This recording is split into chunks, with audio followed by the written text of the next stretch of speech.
Hey y'all, this is Marley K. Hope y'all are doing well. I want to share a subject with you that's important, and I'm gonna have to talk between the lines, so y'all bear with me. So I want to discuss felony convictions in the United States, um, because this ties into African Americans' ability or lack thereof of being able to participate in 2A. Y'all know what 2A is, the Second Amendment. So I'm going to be saying 2A going forward. So there are going to be a lot of African American men who will not legally be able to protect themselves because although we make up a smaller percentage of the nation's population, we make up the largest percentage of persons with felonies in this country. And so it's tied to racism, structural, systemic, just social. And this is going to be a problem for our people, for a lot of brothers who have felony convictions and they're unable to purchase boomsticks, Snicker bars, and the likes, if you read between the lines. Their households will be left defenseless unless they participate in the illegal economy of boomstick consumption and candy bar consumption, if you know what I'm saying. So I'm not in any way encouraging that, but I'm gonna we're gonna have a discussion about it because there are some things that you can do while the system is still working, and I'm going to have a discussion about it. And I may do a Patreon page about it. I know I'm not gonna be able to talk about this um, any further on any social media platforms, but it's a conversation that we need to have. And so once I get the video up or created about what you can do and how to do it, and maybe set up a page on my Substack where you can download the letters to actually be able to do these things on your own. Um, you can attempt to get your rights restored depending on what state you live in. All right, so let's look at some data. So the most recent data that I have is from 2016.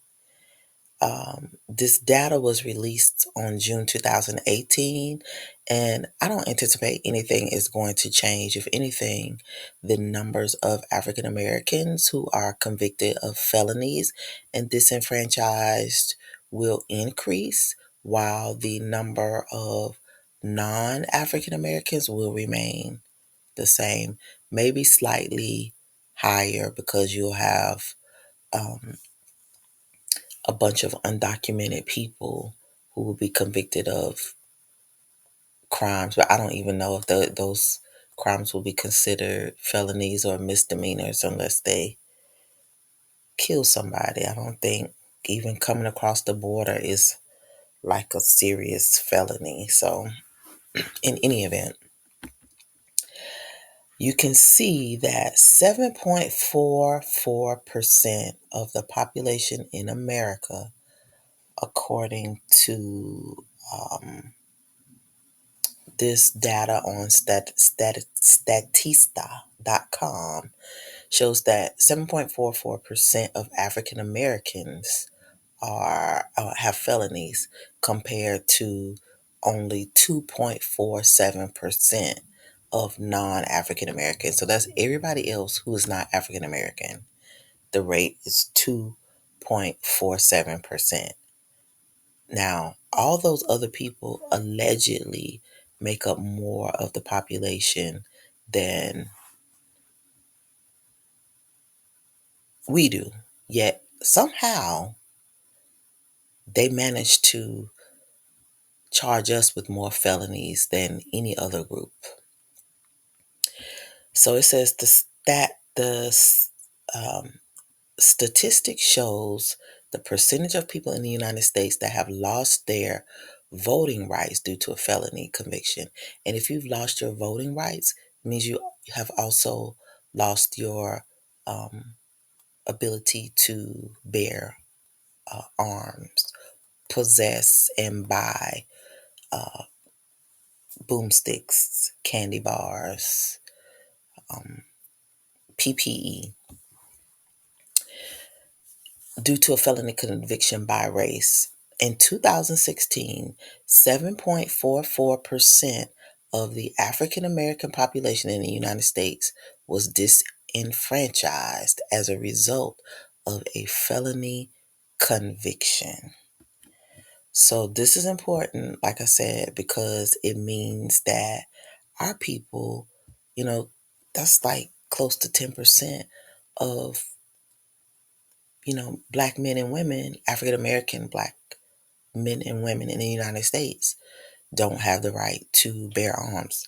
I don't care about them voting. I'm just be straight up with you. It don't work. It's not for us. But our ability to uh, purchase and carry PPE, personal protective equipment, that's what PPE is, so that we can protect ourselves, our families, our households, our property. A lot of our people are not going to be able to do that. That's going to be problematic when this civil war they're trying to brew up gets to kicking off. So let's talk about what you can do to restore your rights. So there's a website called felonies.org, and it talks specifically about how to restore your PPE rights. And I will put a link to this in the description, but I'm going to do a video hopefully by the end of the week that I will post someplace else and have the content together so that you can begin to have your rights restored if you are African American, or like I say African American, anybody who needs to have their rights restored can do this, but this information is usually not discussed amongst our community, and we don't know the steps to utilize in order to have those rights restored if it's possible, or to even make an attempt. So that is what I want to talk about in this video, and this is just going to be a brief touching on it. I will give you the breadcrumbs. You can put the rest of the pieces together and do your own research. But remember, you must do your own research respective to your state, your charges, and take into consideration if you have been in trouble previously, or after your felony, you may not be eligible to have those rights restored. So I don't want to give anybody any false hope, but there are certain things that you have to take into consideration. And so we're going to talk about those things in this particular video. So it says life after a felony can get confusing. For example, how do you get a job? Can you qualify for a loan? What about home and apartment? Several employers, financial entities, and housing providers specifically cater to felons. Yet one critical question is commonly unanswered, and it is, how do I get my gun rights back after a felony? Unfortunately, there isn't a short or brief answer for this. However, there are certainly many ways to legally own a firearm when your sentence concludes. So also, you need to understand that you cannot um, purchase, or you can't participate in any of these activities until your sentence is done, which includes any probation, parole, or time that has to be served. So Um, this says the former inmate should keep in mind that state laws, um, that state laws largely influence their gun rights. This is to say, some jurisdictions are lenient, particularly towards first time offenders and nonviolent criminals. At the same time, other states may impose harsh penalties and firearm restrictions even after release. Furthermore, federal and state laws alike also prohibit non felons from obtaining a weapon. So even if state laws will allow you, federal laws may not. So it's tricky.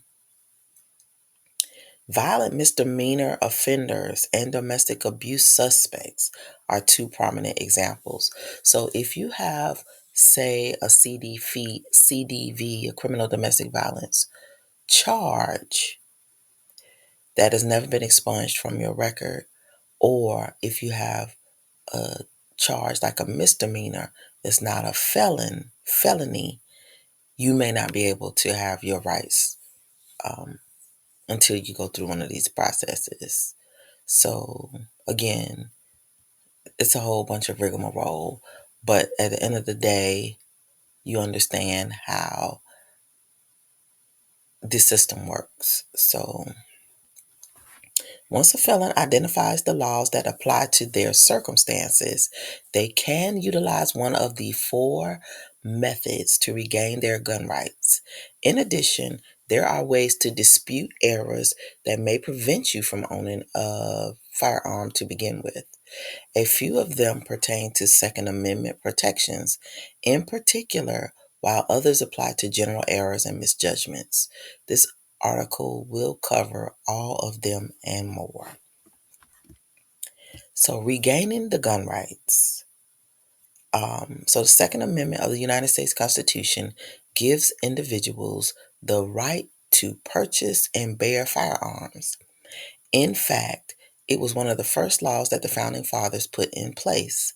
Nevertheless, when someone commits a crime, some of their rights, such as the freedom to assemble and move around, become restricted.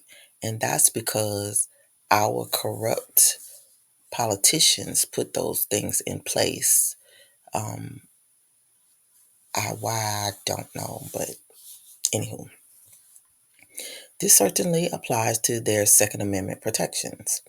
The Control Act of 1968, which, if you understand the history of that, that was also targeting us because of the Black Panthers and other um, civil rights organizations that were working to protect Black communities and Black people because we were being terrorized by white folks during the civil rights movement because they were pissed off that laws were changing and they don't like change. They don't like nobody else to progress. They like the status quo. And so anytime there's change, anytime there's upward mobility, especially for African Americans, African American men or women, they get pissed. Or if they're flooded with immigrants, they get pissed. And instead of taking it out on the immigrants, they take it out on African Americans. So the Gun Control Act of 1968 allowed the government to take away your gun rights when you commit specific offenses, but they don't tie it to the civil rights era and Black people exercising 2A. So, anywho. Firstly, the Act covers crimes that carry a 1 year or more prison sentence. To put it another way, all felons cannot own a firearm because of this provision. Secondly, if you commit a violent misdemeanor offense, the Gun Control Act also prohibits you from possessing a gun. So there are two things you got to be concerned about. You are not able to buy one if you're a felon of weapon, and then you can't carry one or possess it.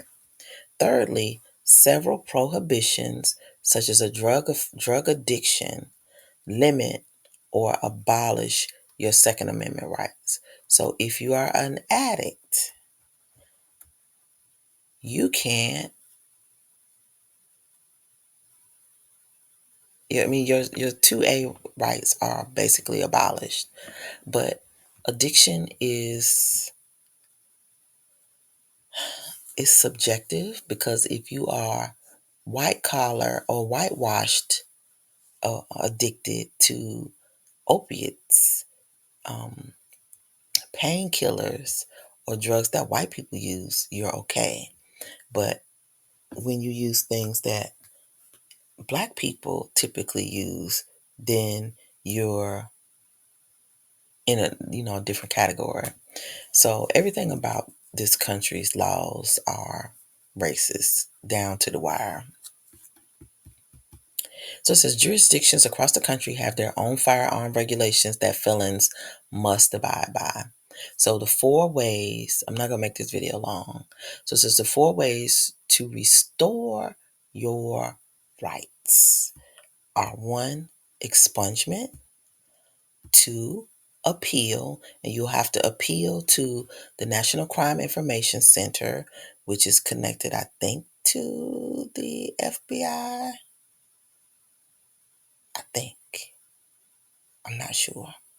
But anyway, it says, yes, it is. It says, since the NCIC is part of the FBI, they collect people's criminal records and conduct background checks to determine who is eligible to own a firearm.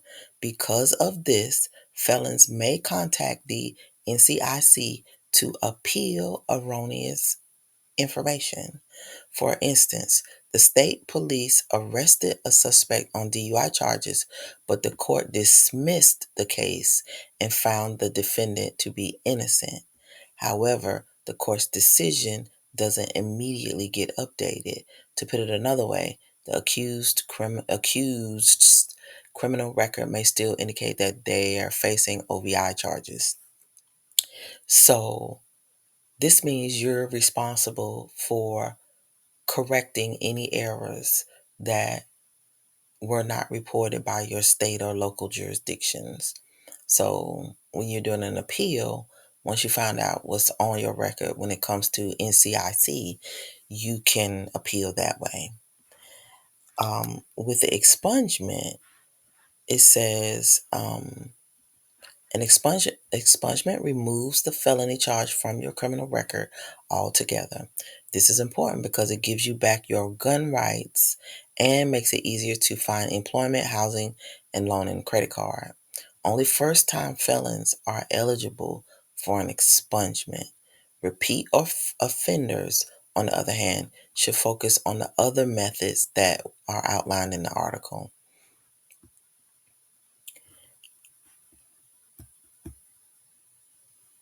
So the next one thing that you can do is get a pardon. So it says this approach is much more difficult than NCIC appeal. In general, only governors on the state level and the President of the United States can issue pardons. For example, in California, Pennsylvania, and Oklahoma, a governor's pardon may restore your gun rights and other privileges, such as the ability to vote or run for office.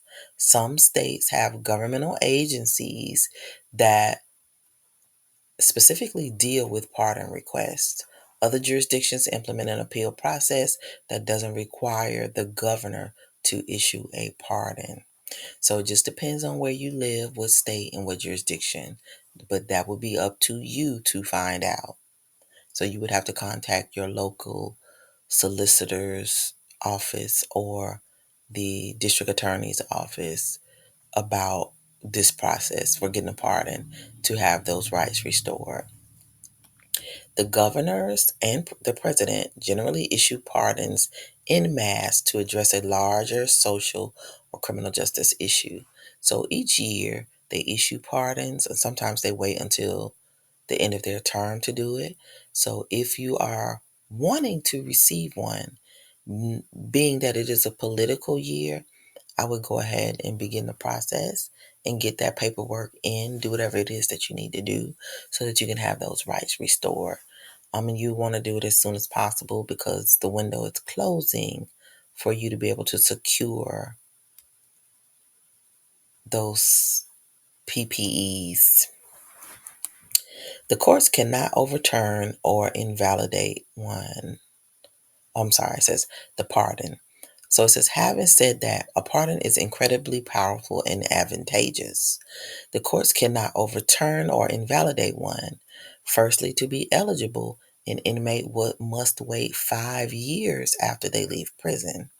Felons with ongoing court cases don't qualify for a pardon. Next, the petitioner must submit a request through the Department of Justice, who in turn forwards it to the White House. And that's if you're trying to get a federal pardon. But if you wanted to get a state pardon, like if you committed a crime in your state and you don't have federal charges, then that would go to your governor.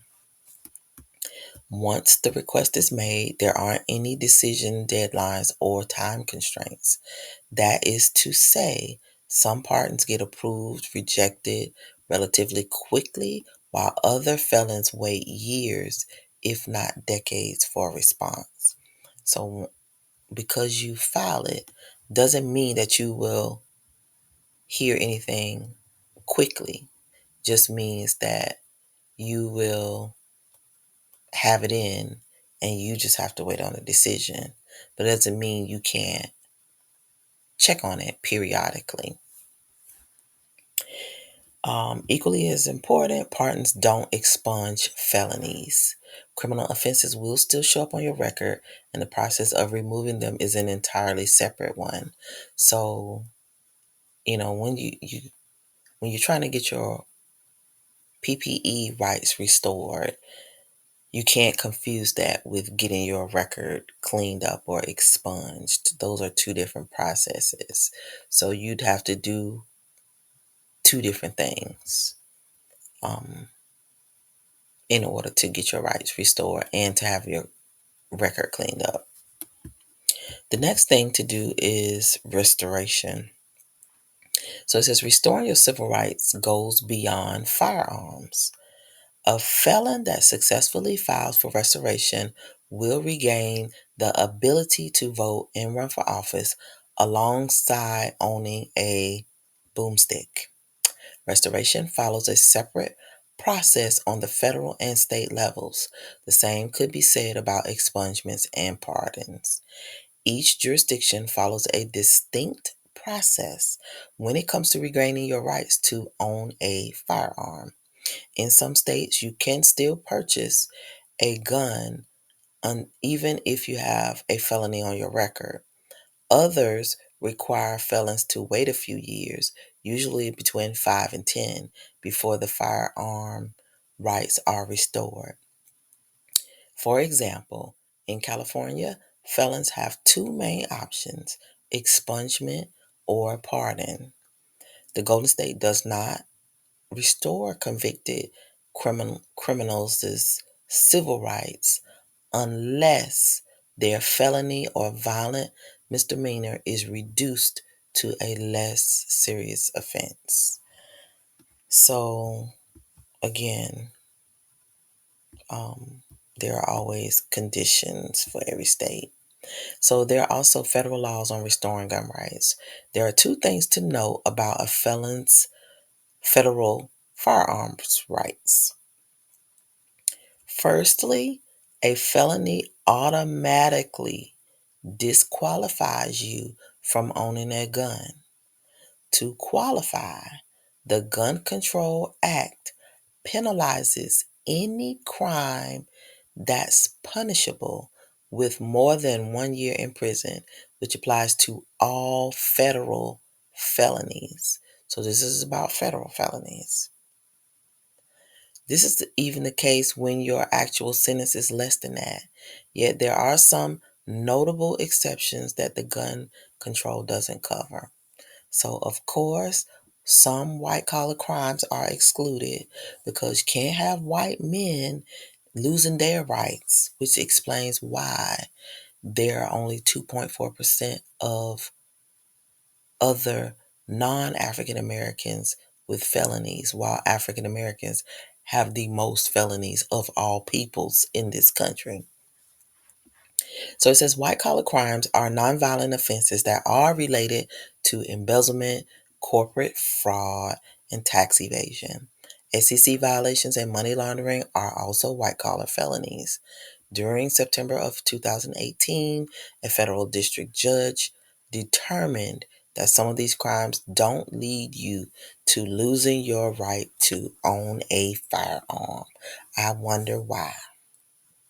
More specifically, the judge named offenses pertaining to antitrust violations, unfair trade practices, restraints of trade, or other similar offenses relating to the regulations of business practices.